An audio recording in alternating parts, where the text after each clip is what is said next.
In our previous conversations with Warrick Barnard, buffalo were always the number one choice for us in terms of a species to breed and become one of the better breeders within the country over the next 5 to 10 years. So from a selection point of view, firstly we are breeders of East African or East African cross Addo buffalo. We're just putting back what was originally taken out.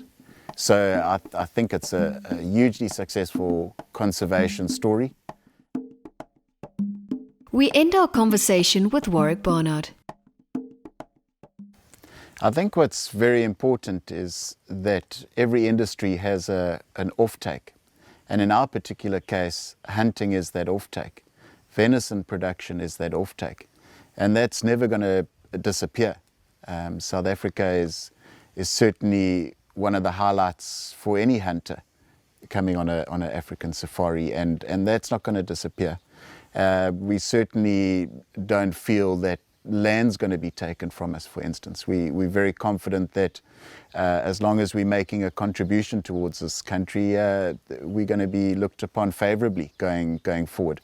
So I'm very confident that the industry's in a good space.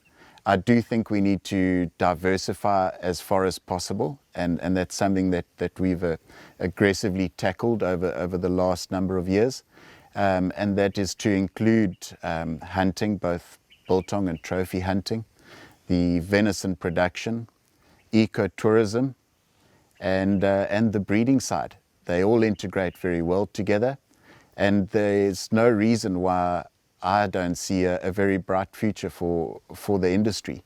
Yes, there's been a correction in prices, and that is based on what our offtake is. So things are looking more realistic than they've ever looked before. Business models make sense now, whereas before we weren't quite sure why they made sense. I can understand that because we know what our offtake is. And that's a valuable part of any sector in agriculture. We need to have a solid offtake to be able to run a successful business. The game industry has now reached that point.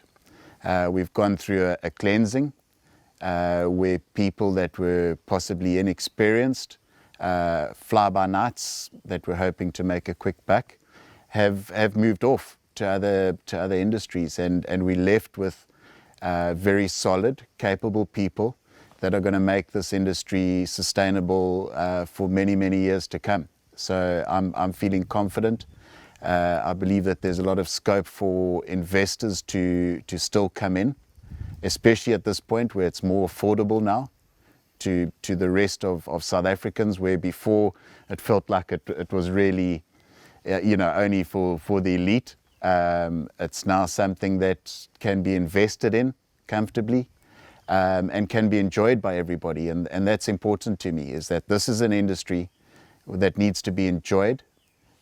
We need to have fun doing what we're doing, because that is seen in our results and what we produce. Committed, passionate people that are prepared to put time into the game industry are going to be successful and going to be around for many years to come. We ask Warrick what the WRSA Game Ranch of the Year award meant to him personally. Well, I guess it is a huge honour for Woody Cape Wildlife. It's a huge honour for myself. WRSA, first of all, is very necessary for our industry, and they are leading the industry during turmoil times and leading in the right direction, and therefore play a vital role. And being nominated as a candidate for the Game Ranch of the Year was massive for us, and it was a huge honour to be a part of it. The selection process that you go through opens our eyes to what the rest of the industry is doing, and gave us a lot of other areas that we needed to explore and develop. And I was grateful to all the nominees for the effort that they put in, and it allowed us to see what they were up to and where we've had to lift our game. So that was hugely beneficial to us. And it also meant that we needed to go back to the drawing board and look at exactly what is important to the industry, and that involves our communities and conservation and many different areas that sometimes we tend to forget about because they're not on our priority list, and they need to be on our priority list because they're so important and so integrated into our business. And a lot of the work that we did for the WRSA Awards have really concreted themselves into our business and become part of our daily operations, which is important to us and important to the area and important to South Africa in general.